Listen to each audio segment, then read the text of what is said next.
नमस्कार साथियों, मैं हूं राहुल और मेरा YouTube channel Rahul English classes पे आपका फिर से स्वागत है।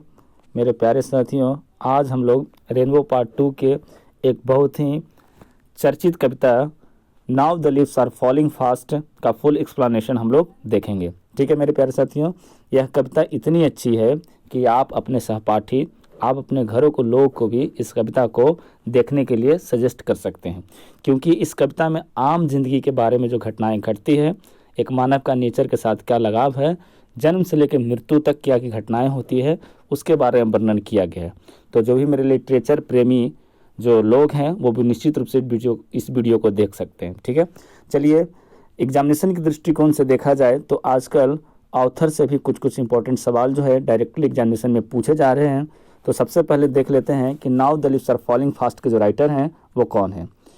तो W.H. ऑडेन, वास्टन हग ऑडेन है, यहाँ पे आपको मैं अंडरलाइन कर रहा हूँ, और यहाँ पे लिखा हुआ 1907 और 1973। इसका कहने का मतलब है कि W.H. ऑडेन का जो जन्म है वो कब हुआ था, 1907 में, और मृत्यु कब हुआ था, 1973 में। ठीक है, हम लोग चैप्टर पढ़ रहे हैं now the leaves are falling fast. ठीक है, इनके राइटर कौन है, वास्टन हग ऑडेन है, या इनका शॉर्ट नेम है W.H. ऑडेन। ठीक है, तो आगे है कि who won the Pulitzer prize in 1948 for his collection the age of anxiety was a versatile and intellectual vigorous poet. कहा जा रहा है कि इनसे मुख्य इंपॉर्टेंट सवाल जो एग्जामिनेशन में बनता है वह यह बनता है कि इनको कौन सा पुरस्कार मिला। तो इनको पुलित्जर पुरस्कार मिला। ठीक है, और कब मिला, 1948 में। पुलित्जर पुरस्कार किसमें मिलता है, लिटरेचर के क्षेत्र में। ठीक है, और इनको किनसी रचना के लिए मिला, द एज ऑफ एनेक्स्टी के लिए। ठीक है, तो इनसे अगर सवाल बनेगा तो 2-3 सवाल मैं पहले एक्सप्लेन कर देता हूं कि इनका जन्म कब हुआ था, 1907 में, मृत्यु कब हुआ था, 1973 में, इनको कौन सा पुरस्कार मिला था, तो पुलित्जर प्राइज मिला था। कब मिला था, 1948 में, 1948 में, और कौन सी रचना के लिए मिला था, द एज ऑफ एनेक्स्टी के लिए। ठीक है, इसके बाद है कि इनके बारे में कहा जा रहा है कि versatile and intellectual vigorous poet है ना, या बहुमुखी हैं। ठीक है, टैलेंट जो है वो इनमें साफ तौर पे दिखाई देता है कि वो अनेक माध्यमों से क्या करते हैं, वो लिखते हैं। वर्साटाइल है, बहुमुखी है, इंटेलेक्चुअल है, और कवि होने के साथ साथ क्या है, ड्रामाटिस्ट हैं, ड्रामा भी लिखते हैं। क्रिटिक हैं, क्रिटिक का मतलब क्या हुआ, आलोचक हैं।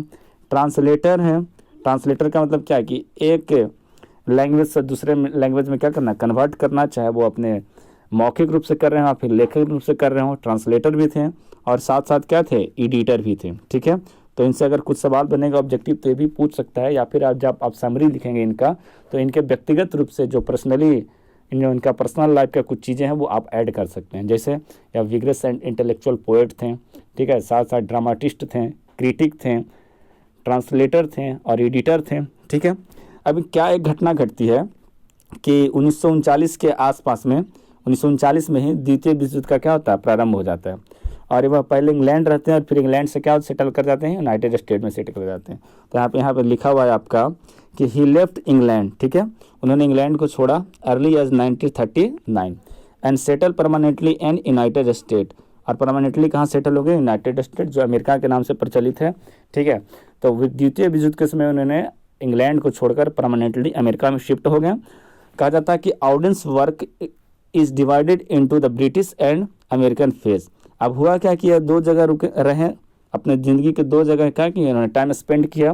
तो जब वो ब्रिटिश में थे यानी ब्रिटेन में थे तो उन्होंने कुछ चीज़ें जो लिखे हैं ब्रिटेन फेज के रूप से जाना जाता है, और कुछ रचनाएं जो अमेरिका में रह के लिखे हैं उसको अमेरिकन फेज के नाम से जाने जाते हैं।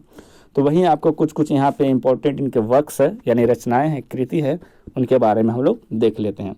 The notable of the English phase है ना, मतलब जो इंग्लिश का मतलब क्या है, रिलेटेड टू इंग्लैंड, जो ब्रिटेन में रह के लिखे हैं वो है द ऑरेटर्स है, द डांस ऑफ डेथ है, लुक स्ट्रेंजर है, स्पेन एंड अनदर टाइम है। ठीक है, तो ये जितनी भी रचनाएं थे वो क्या थी, उन्होंने ब्रिटेन में रहकर ब्रिटिश फेज में लिखा है। इसके बाद the notable works of American phase include new year letter, for the time being, the age of anxiety, यह तो इम्पोर्टेंट है आपका, है ना, the shield of Achilles. ठीक है, तो अभी जो हम लोग पढ़ रहे हैं द एज ऑफ एनेक्स्टी के बारे में, वो जो है अमेरिकन फेज में उन्होंने लिखा था। जो पुलित्जर पुरस्कार इनको 1948 के आसपास में इनके इस रचना के लिए मिला था। ठीक है, अब जो आगे है कह रहा है द प्रेजेंट लिरिक्स, जो हम लोग अभी वर्तमान में जो अभी पढ़ेंगे, कौन सा, now the lips are falling fast. ठीक है, enact the frustration inherent in human life and the aspiration that not fulfilled and the sense of loneliness in which individual lives and dies। अभी जो हम लोग कविता पढ़ेंगे now the lips are falling fast, इसमें क्या है कि आज के डेट में हम लोग जो मनुष्य हैं उसमें कई ऐसे तमाम इच्छाएं होती है जो मरते दम तक हम लोग का पूरा नहीं हो पाता है। कुछ ख्वाहिशें अधूरा ही रह जाती है, और वो जो ख्वाहिशें अधूरा रह जाती है वो क्या हमेशा हमेशा के लिए आपके यादों में, दिलों में रह जाता है। ठीक है, तो लेखक यहीं पे कहते हैं कि जैसे आप व्यक्तिगत रूप से अपने जीवन में कुछ चाहते हैं लेकिन वो पूरा नहीं हो पाता है तो एक तरह से आप फ्रस्ट्रेट हो जाते हैं। ऐसा भी कंडीशन आता है कि आप अकेले पड़ जाते हैं, है ना, आपके व्यक्तिगत जीवन में कोई नहीं रह पाता है उस टाइम, है ना। आपके जीवन शुरू होने से लेकर अंत तक की क्या घटनाएं हैं उस चीज़ का बहुत अच्छे से जिक्र करते हैं। तो मैं तो आपको सजेस्ट करूंगा कि वीडियो शुरू से लेकर अंत तक देखें, एक एक चीज़ को समझने का प्रयास करें। और मैं फिर से अब आपको एक बार पूरे लेखक के बारे में कुछ इंपॉर्टेंट सेक्शन जो है मैं फिर से आपको बता दे रहा हूँ ताकि आपकी चीज़ें माइंड में सेट कर जाए। ठीक है, हम लोग जो कविता पढ़ रहे हैं now the lips are falling fast. ठीक है, इनके जो राइटर हैं वास्टेन हग ऑडेन हैं, इनका शॉर्ट नेम है W.H. ऑडेन। इनका जन्म जो है 1907 में हुआ था और इनका मृत्यु कब हुआ था, 1973 में हुआ था। कहा जा रहा है कि 1948 में इनको पुलित्जर पुरस्कार मिला, यानी साहित्य के क्षेत्र में यह पुरस्कार दिया जाता है। और इनके कौन सी रचना के लिए मिला, द एज ऑफ एनेक्सिटी के लिए मिला। ठीक है, जो कि अमेरिकन फेज में लिखा गया था। कहा जाता है कि अपने आप को पोएट के साथ साथ ड्रामाटिस्ट के रूप में भी, क्रिटिक के रूप में, ट्रांसलेटर तथा एडिटर के रूप में भी अपने आप को इस्टेब्लिश किया। अब हुआ क्या कि द्वितीय विश्व युद्ध के दौरान 1939 में उन्होंने इंग्लैंड को छोड़कर परमानेंटली अमेरिका में शिफ्ट कर गए और इन्होंने जहाँ जहाँ ज़िंदगी बिताई वहाँ वहाँ रचनाएं लिखी। तो जो रचना इन्होंने ब्रिटेन में रख के लिखे थे उसको ब्रिटिश फेज के नाम से, और जो रचना अमेरिका में रख के लिखे थे उसको अमेरिकन फेज के नाम से। और उनकी कुछ प्रमुख रचनाएँ जिनका मैंने पहले जिक्र कर दिया है। अभी जो हम लोग प्रेजेंट में पढ़ेंगे वो आज के डेट का जो हम लोग ज़िंदगी जी रहे हैं उसमें कई कांचाएँ पूरी नहीं हो पाती है, आदमी फ्रस्ट्रेट हो जाता है। तो फ्रस्ट्रेशन भी है और लोनलीनेस भी है, थोड़ा सा अपने आप को लेखक कोसते भी हैं कि कुछ मेरा डिजायर वो पूरा नहीं हो पाया है। तो देखिए आगे, है ना, कविता के लाइनिंग के माध्यम से आपको विस्तृत रूप से समझाने का कोशिश करूँगा। ठीक है, चलिए, यह आपका पहला स्टैंजा है 4 लाइनों का। ठीक है, और इसको मैं घेर दे रहा हूँ, अभी पहले 4 लाइन में इसी का जिक्र करूँगा। ठीक है, अच्छा, आप जब भी इस कविता को पढ़ रहे हैं तो मैं आपको सजेशन दूंगा कि देखिए ह्यूमन का और प्रकृति का शुरू से ही गहरा रिलेशन रहा है। और लेखक यहाँ पे जब आप इसका बुक का पेज उलटिएगा तो वहाँ पे देखिएगा कि वहाँ पे एक पेड़ है और पेड़ के बगल में ही क्या है, एक बूढ़ा मनुष्य बैठा हुआ है। तो लेखक भी अपने कविता के माध्यम से मानव और प्रकृति के बीच जो गहरा रिलेशन है उसको व्यक्त करना चाहते हैं। ठीक है, और मैं जो कविता पढ़ाऊँगा एक तरफ से मानव के लिए क्या है, मानव के लिए सेंस में क्या कहना चाहते हैं कभी, और दूसरी तरफ प्रकृति के सेंस में क्या कहना चाहते हैं कभी, मैं दोनों को साथ में लेकर चलूँगा। ठीक है, बहुत ही अच्छी कविता है और यह कविता जो है आप दूसरों को देखने के लिए भी सजेस्ट कर सकते हैं। यह हमारे आम व्यक्तिगत जीवन तौर पे जुड़ी हुई सारी बातों का यहाँ पे जिक्र किया जाएगा। ठीक है, तो चलिए कविता का लाइन पहला कहता है कि now the lips are falling fast. ठीक है, यहाँ पे now the lips are falling fast का मतलब क्या, कहने का मतलब कि अगर इधर एक कोई पेड़ है, मान लिया जाए एक पेड़ है, तो इसकी पत्तियाँ जो है वो क्या कर रहा है, तेज़ी से गिर रहा है, यानी वो मौत की ओर अग्रसर हो रहा है। ठीक है, और now the lips are falling fast यही चीज़ अगर मनुष्य के बारे में लिया जाए तो मनुष्य जो भी है जिसका क्या हो रहा है, धीरे धीरे एज बढ़ता जा रहा है, यानी वो मौत के क्या कर रहा है, धीरे धीरे नज़दीक आ जा रहा है।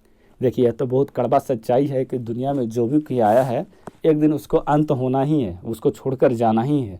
तो एक जो ड्यूरेशन होता है बचपन से लेकर बुढ़ापे तक के, तो कभी इस बात का जोर देना चाहते हैं कि एक ऐसा समय आता है जहाँ से लोग क्या होते हैं, मौत की ओर अक्सर हो जाते हैं, या तो प्रकृति का पेड़ हो या फिर क्या हो, मनुष्य हो। Now the lips are falling fast, यानी पेड़ की पत्तियाँ तेजी से गिर रहे हैं। एक पेड़ का विनाश कब होना प्रारंभ हो जाएगा, जब उससे पत्तियाँ ही नहीं रहेंगे। और एक मनुष्य जो है वो क्या कर रहा है, धीरे धीरे उसका उम्र बीतता हुआ और मौत की ओर अक्सर हो जा रहा है।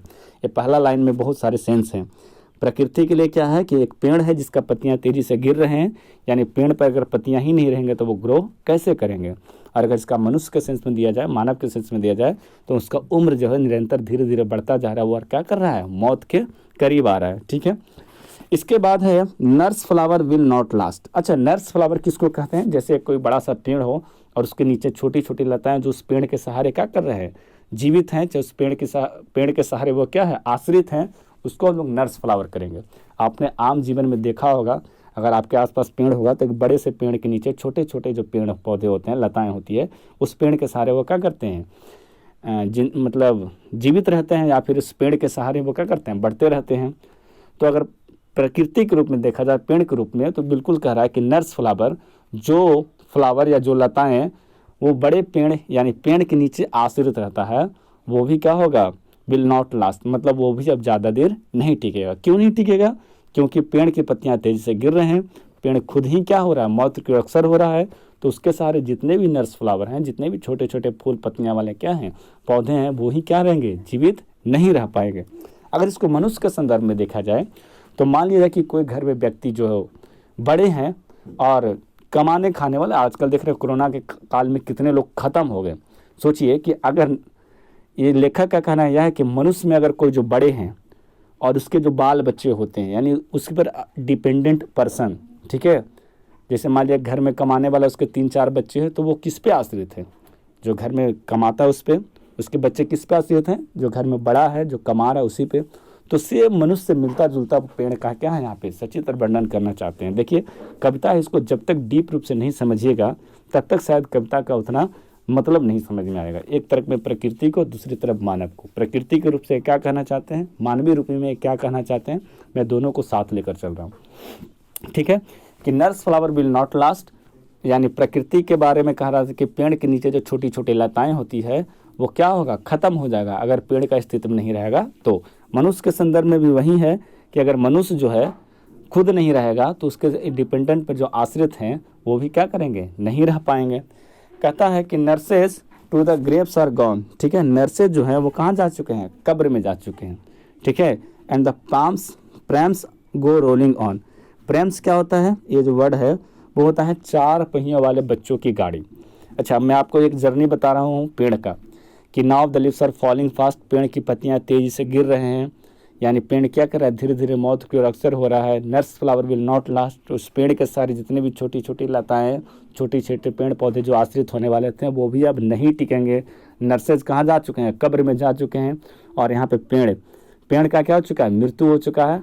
और उसी पेड़ के लकड़ियों के सारे क्या बनाया गया है, प्रैम्स बनाया गया है। प्रैम्स किसको कहते हैं, 4 पहियों वाले बच्चों की गाड़ी को। ठीक है, तो यहाँ पे लगभग पेड़ का क्या हो चुका है, अंत हो चुका है।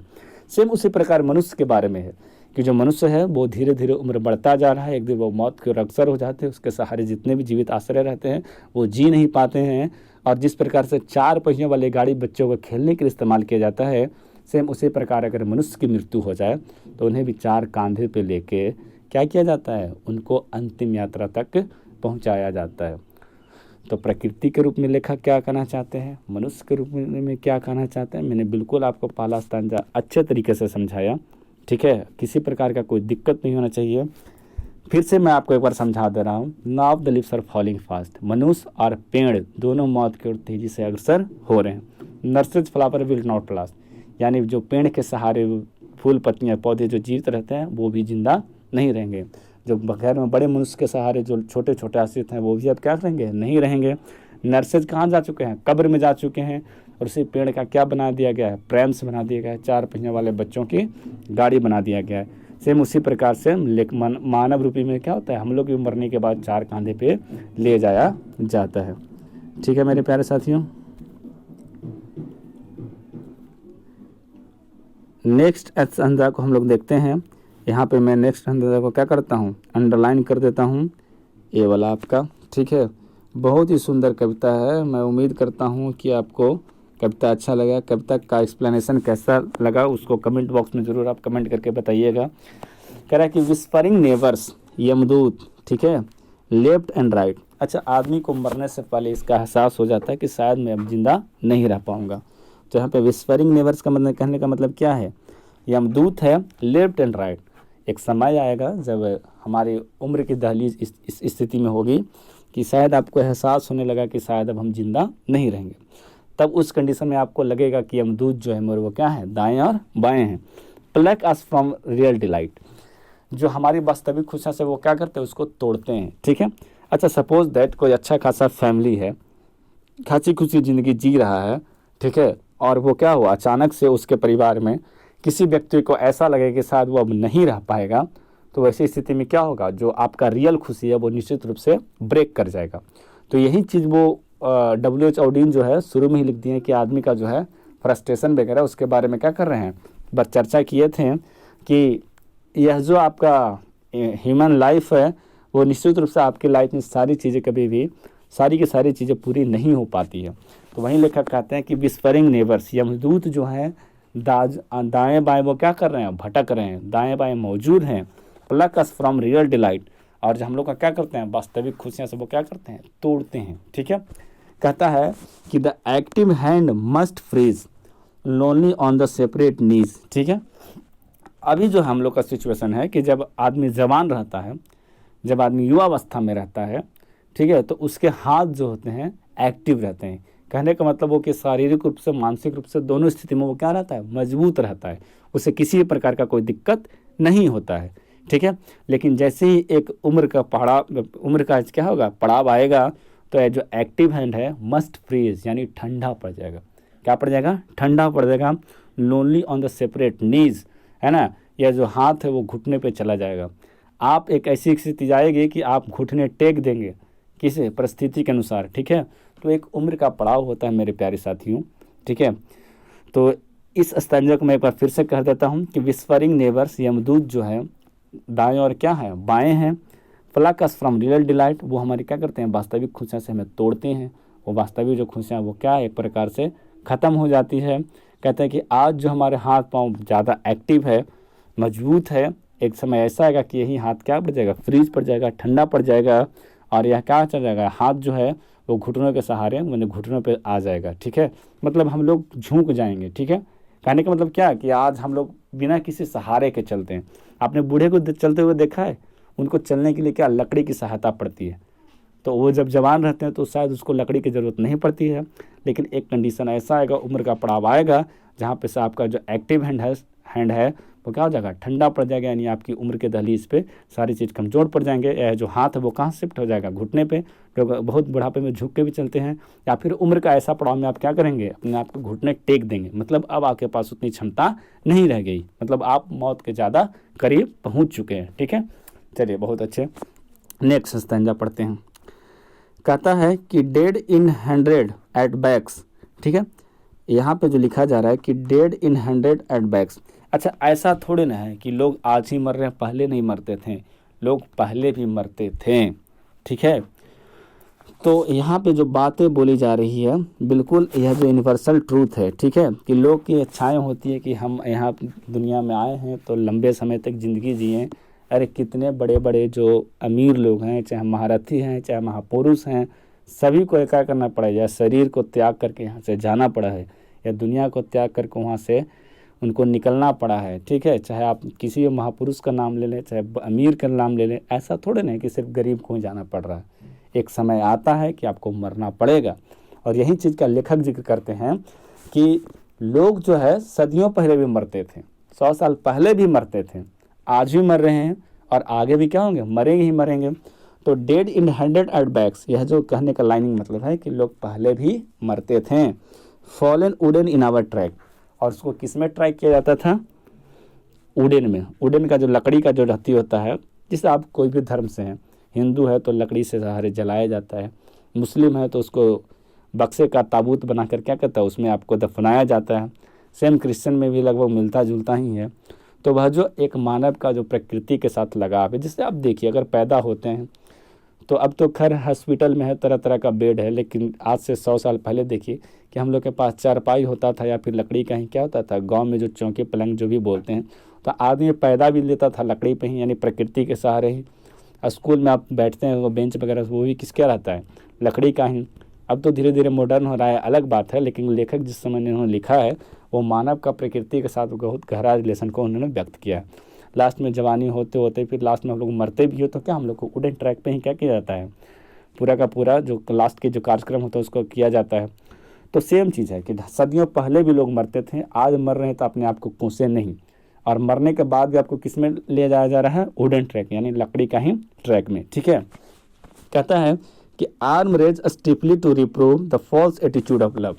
यहाँ पे आदमी जो है, मनुष्य जो है, वो अपने आप को कोसता है ईश्वर के प्रति। यह जो लाइन है वो ईश्वर के प्रति कोसता है, इस चीज़ के लिए कोसता है कि आदमी को तो ज़िंदगी मिला है, और यह जो आपका जितना भी मिला है ज़िंदगी, आप उसको कोशिश कीजिए कि प्यार मोहब्बत से ज़िंदगी गुजारिए, क्योंकि एक समय ऐसा आएगा कि यह सब जितने प्यार मोहब्बत है वो दुनिया में पड़े के पड़े रह जाएंगे, आप अपने व्यवहार के रूप से ही जाने जाएंगे। कहता है कि आर्म राज स्टिफली टू रिप्रूव, बड़ा मुश्किल से हाथ उठता है। ठीक है, इन फॉल्स एटीट्यूड ऑफ लव। लोग कहते हैं कि यहाँ तो मोह माया का जाल है। निश्चित रूप से लोग रहते भी हैं, लोग अपने संदर्भ में ज़िंदगी जीते भी हैं, लेकिन यहाँ पे थोड़ा सा लोग कोसते हैं। क्यों आप कोस रहे हैं? सदियों पहले भी तो लोग मर रहे थे। कितने अमीर लोग, कितने महापुरुष लोग जब मर गए, तो आप किस किस बात के लिए मतलब बड़ा मुश्किल से हाथ उठाकर मतलब अपने आप को रिप्रूव करना चाहते हैं? यह जो आपको क्षणिक है, यह जो ज़िंदगी मिला है आपको, आप थोड़े समय के लिए पृथ्वी पर आए हैं और उसके बाद आपको ही जाना है। तो यहीं पे लेखक थोड़ा सा खिन्न होकर वो भगवान के प्रति कोसते हैं कि यह जो लव वाला मिला है एटीट्यूड, वो फॉल्स है, एक तरह से झूठा है। भगवान का दिया हुआ है लेकिन एक निश्चित अवधि के लिए दिया है, वो क्या करेगा, निश्चित रूप से हमें यहाँ छोड़कर जाना पड़ेगा। ये तो ठीक है, मनुष्य के संदर्भ में हो गया। अब प्रकृति के संदर्भ में देखिए कि हम लोग जो प्रकृति के प्रति रिलेशन है, हम लोग उसको बड़ा मुश्किल से झुठला सकते हैं, बड़ा मुश्किल से हाथ उठता है क्या, टू रिप्रूव, अपने आप को रिप्रूव करने का कि हम मुझसे क्या है, इंडिपेंडेंट है। ऐसा नहीं है। ठीक है, जितना भी आपका जो एटीट्यूड है उसका सब फॉल्स है, लेकिन हम लोग का प्रकृति के साथ गहरा रिलेशन रहा है। ठीक है, तो यही सब सारी चीज़ थी। एक बार मैं फिर से इस स्तंजा को समझा दे रहा हूँ कि सदियों पहले लोग मरते थे, आज भी लोग मर रहे हैं और आगे भी मरेंगे। तो इसको लेकर क्या करना है, कोसना नहीं है, फ्रस्ट्रेट नहीं होना है। ठीक है, फॉलन इन वुडन ट्रैक, और उसको किस में ट्रैक किया जाता है, वुडन में, यानी लकड़ी के बक्से में ट्रैक किया जाता था, चाहे लकड़ी पे जलाया जाता था। कहते हैं कि arm raise stiffly to reprove in false attitude of love. यहाँ पे ईश्वर को लेखक कोसता है कि जितने भी ज़िंदगी मिला था यह बस सिर्फ क्षणिक था, फॉल्स था, है ना। उसके बाद क्या, हमें जाना है, और बड़ा मुश्किल से हम लोग भी प्रकृति के प्रति हाथ उठाकर गवाही देते हैं कि मतलब प्रकृति से कोई नाता नहीं, लेकिन हमने प्रकृति से शुरू से लेकर अंत तक नाता रहा है। ठीक है, उम्मीद करते हैं कि यह लाइन आपको समझ में आया होगा। चौथा स्टांजा है starving through the leafless would. ठीक है, starving through the leafless would. अच्छा, एक बात बताइए कि जब पेड़ पे पत्तियां ही नहीं रहेंगे तो पेड़ अपना भोजन बनाएगा कहाँ से?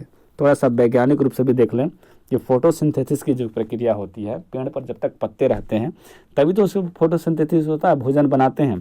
तो कहता है कि स्टार्विंग थ्रू लीफलेस वुड, यह जो पेड़ है पूरा का पूरा क्या हो गया, पत्तियाँ झड़ चुकी है। ठीक है, trolls run scolding for their food. Trolls जो क्या है, इस पे जो छोटे छोटे क्रीचर्स हैं, है ना, जिनके वो क्या कहते थे, वो पेड़ से उनको भोजन मिलता था, वो क्या कर रहे हैं, भोजन के लिए चिल्ला रहे हैं। सेम मनुष्य के साथ भी होता है यार, अगर कोई काम करने वाला आदमी मर जाए तो उसके छोटे छोटे बच्चे भूखमरी से वो क्या करते हैं, भोजन के लिए चिल्लाते हैं। ठीक है, कहता है कि Nightingale is dumb and the angel will not come. अच्छा, पेड़, आपने नाइटिंगेल बुलबुल को देखा कभी? वैसे वो पेड़ पे जाके बोलती है जो पेड़ सूखा हो? जी नहीं, बिल्कुल नहीं। ठीक है, और एंजल विल नॉट कम, और परियां भी क्या करती है, नहीं आती है। आपने बहुत सारे सीरियल देखा होगा बालवीर वगैरह में कि परियां भी वहीं उतरती हैं जहाँ पेड़ हरे भरे हो, तालाब हो, पूरा का पूरा हरियाली हो। तो हमारे भी मनुष्य का वहीं ऐसा ही होता है कि जब मनुष्य अकेला पड़ जाता है, पूरा का पूरा निसहाय हो जाता है, तो शायद उसको एक ऐसा टाइम में मदद करने के लिए कोई भी नहीं आता है, और वो एज क्या है, बुढ़ापा है। ठीक है, मैं आपको इस लाइन को बड़ा अच्छे तरीके से समझाता हूँ कि starving through the leafless would, पेड़ जो है पूरा का पूरा पत्तियाँ झड़ चुकी है, अब उसमें भोजन बनाने की क्षमता नहीं है। मनुष्य के साथ भी ऐसा होता है कि मनुष्य एक ऐसे दहलीज पे आ जाता है कि मनुष्य अपने चाह के भी कुछ कर नहीं पाता है। ठीक है, trolls run for the scolding their food. जो पेड़ पर जो छोटे छोटे जीव जंतु क्रीचर रहते थे वो क्या कर रहे हैं, भोजन के लिए चिल्ला रहे हैं। मनुष्य के साथ भी ऐसा ही घटनाएं घटती है कि एक उम्र के दहलीज में ऐसे पड़ाव पर आ जाते हैं जहाँ उनको खुद भोजन के लिए, खुद पानी के लिए, खुद दवाइयों के लिए उनको क्या करना पड़ता है, चिल्लाना पड़ता है। कहते हैं कि नाइटिंगेल इज डम, प्रकृति के रूप में यहाँ वर्णन कर रहे हैं कि वो पेड़ पर क्या है, नाइटिंगेल अब नहीं बोलने वाला है कोई। एक मनुष्य का भी ऐसा दहलीज आता है नाइटिंगेल कहते हैं मतलब होता है बुलबुल। आपने बुलबुल को देखा होगा कि जब आम वगैरह का जो मंजर लगता है उस टाइम वो ज़्यादा आकर बोलती है। तो ऐसे ही है, मनुष्य के लाइफ में जब समृद्धि है तो लोग बहुत आपको आकर मिलेंगे। जब आप ऐसे दहलीज पे पड़ाव हैं जहाँ पे आपको कोई नहीं आके मिलता है, और करे एंजल विल नॉट कम, एक ऐसे कंडीशन में मनुष्य आता है कि वहाँ उसको मदद करने के लिए कोई भी नहीं रहता है मेरे भाई।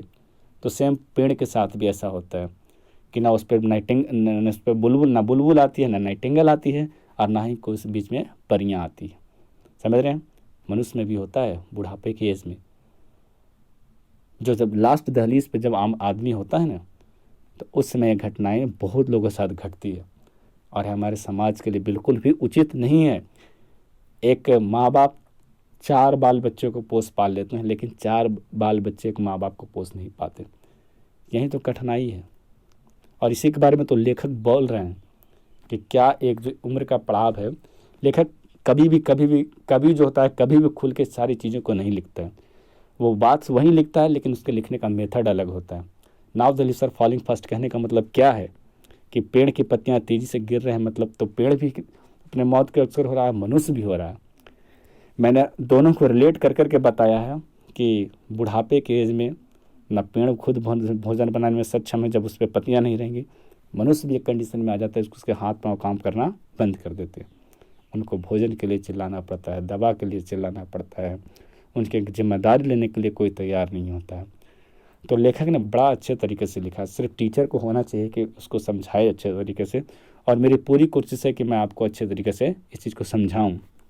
ठीक है, यह जो आपका लास्ट का स्टैंजा है वह बहुत इंपॉर्टेंट है, और कोशिश कीजिएगा कि इसको समझने का। कहता है कि कोल्ड इम्पॉसिबल अहेड, ठीक है,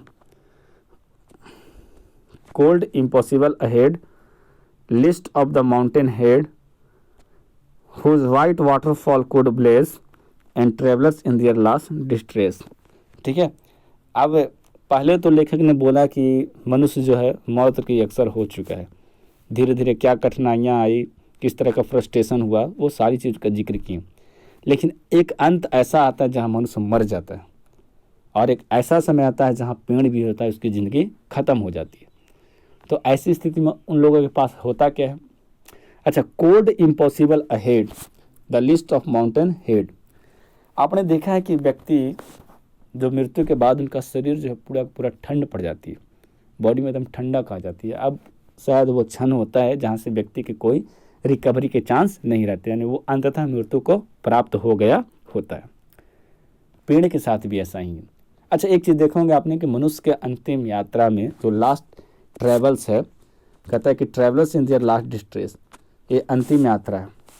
तो आपने देखा होगा कि मनुष्य के अंतिम यात्रा में उसके सगे संबंधी, उसके लोग, उसके घर परिवार के आसपास के जितने भी रिलेटिव हैं, वो अंतिम यात्रा तक उसके साथ में चलते हैं या अंतिम यात्रा तक उसके साथ में होते हैं।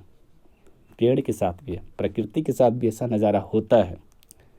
अच्छा, यहाँ पर कोल्ड का मतलब मनुष्य के लिए भी कि मनुष्य का बॉडी पूरा का पूरा मरने के बाद ठंडा, लेकिन प्रकृति के लिए क्या है कि प्रकृति बुक में देखिएगा कि पेड़ जहाँ उसके पीछे क्या है, एक पहाड़ का भी चित्रण है, और पहाड़ के चित्रण पर क्या है, वाइट कलर का जो है वो पूरा का पूरा बर्फ़ है, और वहाँ से ग्लेशियर पिघल के वाटरफॉल की तरफ में नीचे आ रहा है। तो कह रहा है कि cold impossible ahead, list of mountains head, कहता है कि आगे इस तरह से क्या है, ठंडक है, इस तरह से मतलब ज़िंदगी है कि अब सब कुछ ख़त्म हो गया। आगे पूरा का पूरा क्या है, list of the mountain head, मानिए यहाँ से मतलब क्या हो गया, पेड़ की अस्तित्व खत्म। ठीक है, जिस प्रकार से मनुष्य के सब यात्रा में लोग शामिल होते हैं, उसी प्रकार के पेड़ की अंतिम यात्रा में यहाँ पर शामिल होने वाला है जो है, जो आपका माउंटेन हेड है लिस्ट का, पहाड़ का, उसका जो वाटरफॉल है वही है और कोई नहीं है। ठीक है, फिर से समझिएगा कि कोल्ड इम्पॉसिबल अहेड, मनुष्य के ज़िंदगी में ऐसा समय आया कि सब कुछ खत्म। पेड़ के रूप में भी ऐसा ही होता है कि अब पेड़ का अस्तित्व खत्म हो गया। जिस प्रकार से मनुष्य के अंतिम यात्रा में उसके सगे संबंधी लोग शामिल होते हैं, उसी प्रकार से पेड़ की भी अंतिम यात्रा में उसके जो चारों तरफ वातावरण में दिख रहा है, जो लिस्ट ऑफ माउंटेन हेड है, थोड़े थोड़े पहाड़ का वो क्या है, एक तरह से हेड ऊपर में उठा हुआ है, जिसके क्या है वाइट वाटरफॉल उस पर, वही क्या कर रहा है, इसमें शामिल हो रहा है। तो लेखक का कहने का मतलब कि क्या है कि शुरू से लेकर अंत तक मनुष्य का प्रकृति के साथ गहरा रिलेशन रहा है। एक समय आएगा कि वो धीरे धीरे मौत के अक्सर होगा, उसको फ्रस्ट्रेशन होगा, वो सारी चीज़ें और कमियों को क्या करेगा, व्याख्या करेगा।